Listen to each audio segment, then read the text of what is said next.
So I wasn't going to film today, but I saw this come up on my YouTube home screen, and I think I know what this video is about, the scariest day in NFL history. I believe this was when there was an NFL player. He was hit at a certain time in a tackle, and this very particular moment, his heart stopped. I think there's some kind of medical name for it.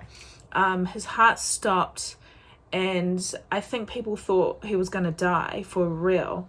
But he was, I guess, nursed back to health. He got medical attention and things like that in the hospital, and he came right again. And I actually don't know what happened after that, so I'm really interested to check out this video today. So yeah, let's do it. Let me know your thoughts and comments down below, by the way, guys. Do you remember standing up after you make that tackle? News tonight on Buffalo Bills player Damar Hamlin, who millions watched collapse during Monday Night Football. That's something I don't really want to get too deep into in the details of. January 2nd, 2023. Two of the NFL's best teams squaring off with much more at stake than just primetime coverage. The Buffalo Bills against the Cincinnati Bengals. The outcome of this game will alter the entire playoff landscape and path to Super Bowl 57. What's at stake? The #1 seed in the AFC. The only team to receive a first-round bye and hold home field advantage for the entire postseason. And it won't be easy, as both teams haven't lost in nearly 2 months. They've met each other at the perfect time, Week 17 on Monday night.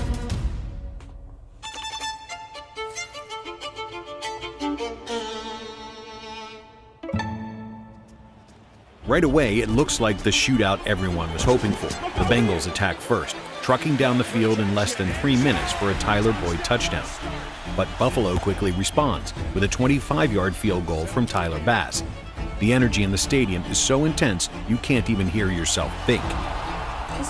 Then it happens. The scariest moment in NFL history. Postponed? I'm not even With sure. just over 6 minutes left in the first quarter, the Bengals have the ball. On the second play of the drive, Joe Burrow passes to T. Higgins and lowers his shoulder, hoping to gain a few extra yards. Damar Hamlin makes the tackle, and as you can see, everything appears normal. Hamlin returns to his feet, adjusts his helmet, then collapses on the spot. Now another Bills player is down. Whistles are blown and gameplay is immediately stopped. Within 10 seconds of this moment, athletic trainers and medical professionals swarm the field. Emergency CPR is conducted for 10 minutes as an ambulance arrives soon after. Damar is down on the field for nearly 20 minutes. Both teams surround him in shock, while his family runs down to the field to be by his side. The stadium that was uncontrollably loud just moments ago is now completely silent.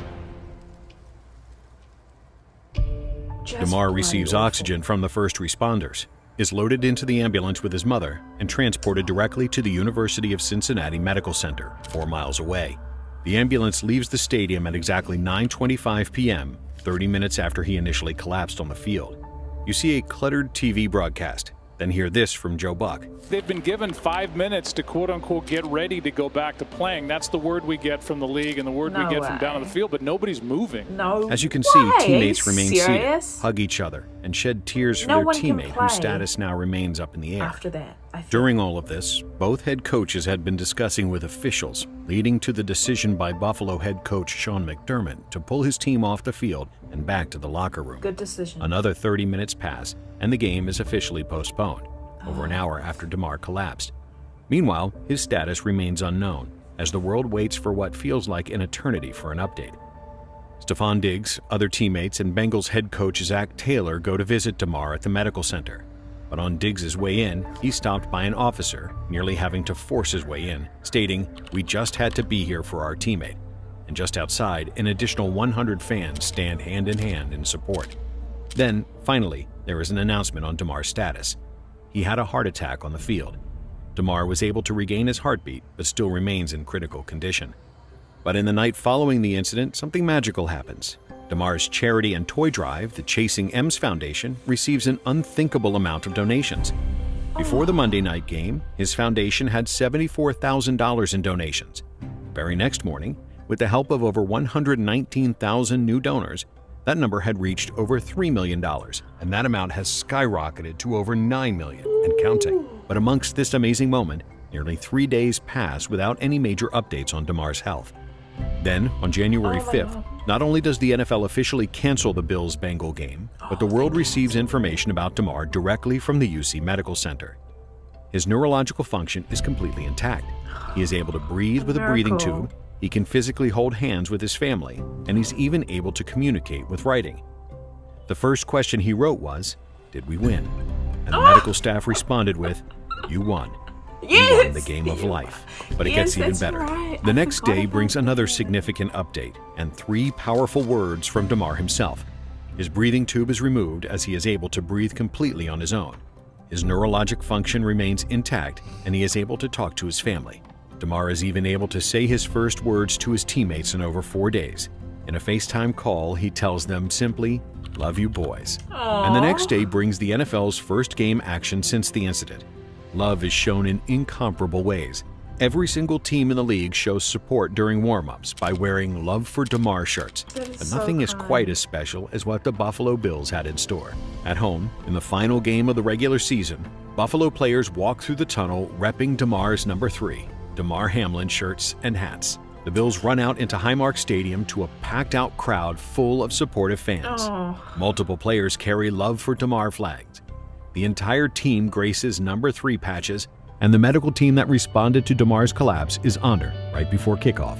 But how the actual game started is even more unreal. The New England Patriots win the coin toss but defer, so the Bills will receive the opening kickoff. What unfolds next is something out of a movie. Let's listen in. Decided to defer after winning the toss. And here's Hines on the run back, breaking a tackle and taking it past midfield. And down the sideline he goes. This is storybook. An opening kickoff return for Damar Hamlin. And this place is absolutely going wild. But that's not even the most unforgettable moment of it all. The best part? Damar watched all of this unfold live on TV while he was at the hospital. And when Hines ran this opening touchdown, Damar celebrated a lot. According to the UC medical staff, he got out of his chair, jumped up and down, and nearly set off every alarm in the ICU. A truly touching moment. That energy remained the entire game, becoming a very special day for not just the players and fans, but also the most important people involved in this incident. The Bills brought home the victory 35-23. They FaceTimed Damar just minutes following the win, and then came the gifting of the game ball. A game ball was handed out not only to Damar, but also to the man who saved his life less than 1 week ago. Danny Kellington, the Bills' assistant athletic trainer who performed emergency CPR that Monday night.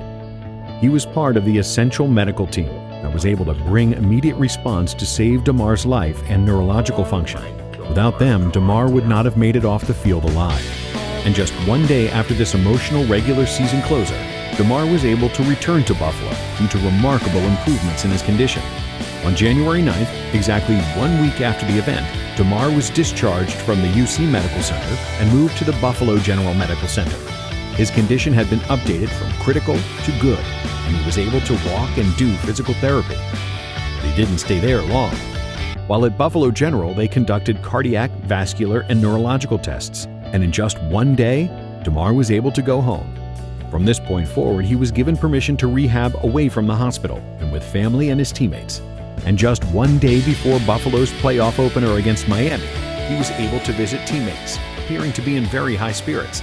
A major emotional boost for a team that had just witnessed this tragedy. He attended Buffalo's divisional matchup with Cincinnati 1 week later and made his first public speech since the incident a couple days later. I can't tell you how appreciative I am of all the love, all the support, and everything that's just been coming in my way. And social media is a huge reason why family, friends, and fans were able to keep up with Damar's status and continue their ongoing support. From updates on his personal Twitter and Instagram to fan-made videos and love from major figures outside of the NFL, support came from everywhere you could possibly imagine. Damar's strength and appreciation for others has been on clear display throughout this entire process.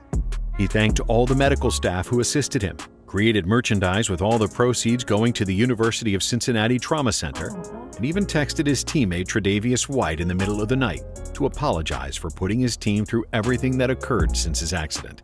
Since that Monday Night Football game on January 2nd, 2023, The world has had the opportunity to witness the scariest day in NFL history evolve into one of the biggest outpourings of love and support, not only for Damar Hamlin, but also the medical team that saved his life. Wow. That's crazy.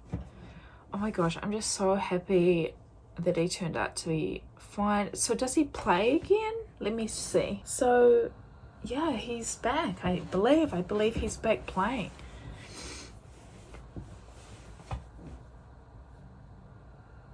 That's so scary. I remember back when it happened, and I just can't imagine witnessing that in real time, because all of these people in the stadium and all of his teammates and his family probably thought he was gonna die for real. Oh my god, that's just terrifying. But I'm so glad that he's alright. Oh, medical staff are honestly just incredible. I just can't get over it. Like, he could have been dead. And the assistant, is it the assistant coach that performed CPR? Oh my gosh. I just can't imagine being at a football game and seeing, actually just being anywhere and someone performing CPR on someone. That's honestly traumatic, because that person cannot breathe by themselves, right? Like, they're on the verge of death. Oh my god, it's just scary. Anyways, but I'm so glad he's doing well. And he recovered so quickly. I'm sure it's because he's a strong and fit athlete. He was able to recover quickly. But at the same time, some athletes do have heart attacks and they don't survive. So he's so incredibly lucky. The assistant manager, I believe it was, that performed CPR on him essentially straight away, which saved his life. And the medical staff, oh my gosh, it's just honestly a miracle. And I'm just so glad that he's okay. And I'm so glad he was able to make a full recovery and is back playing football, because, you know, he's worked so hard his whole life to play football. It would just be awful for him to give it up because of a medical incident. But on the other hand, at least he's alive also. So I just can't imagine being at that stadium or being his teammates or his family that was there. Just witnessing that is traumatic. Not knowing if your friend, if your son, if your brother is going to die, because it looked really, really bad at the time. If someone's, you know, someone's performing CPR on someone, that's not a, I'm pretty sure the stats are not good. Like, if you're performing CPR, the stats, it's like, yeah, it's not good odds for them to survive if you're already performing CPR on them. Don't quote me, that's just what I heard through my first aid course that I did one time. I'm not too sure, but that's what I heard. But I'm so glad that he's okay and living his best life. I'm sure he looks at life a lot differently now. I'm not sure what he looked at life, how he looked at life before his heart attack, but I'm sure, you know, it's a different perspective. I'm sure something like that really affects your mindset. So yeah, oh, that's so good. Made me sad. It was a roller coaster. It made me sad, but it made me happy at the same time. Oh, I think I'm happy. I'm very happy that he's all right. Sad at the situation, but I'm happy at the outcome that he's all right, you know. Guys, thank you so much for watching with me today. Again, I wasn't planning to film today, but I really wanted to watch this video with you guys, so I hope you guys enjoyed it. Guys, thank you so much everyone who tunes into my videos. I really appreciate it. And if you haven't already, follow me on Instagram, where I update you on my daily life. If you didn't know, I'm now a flight attendant, so it's pretty fun, and I update my life on Instagram quite a lot. And I'm also starting to learn to fly aircraft. So if you want to follow my journey, follow me on Instagram. And I also live stream on Twitch. If you play Fortnite, we've been playing a lot of Fortnite recently, so come join in. That's just Courtney.coulston on Twitch as well. I'm really bad, but we have a lot of fun. So hopefully catch you over there, guys. Thank you so much for watching with me today, and I'll see you all in the next video. Bye guys. Mwah.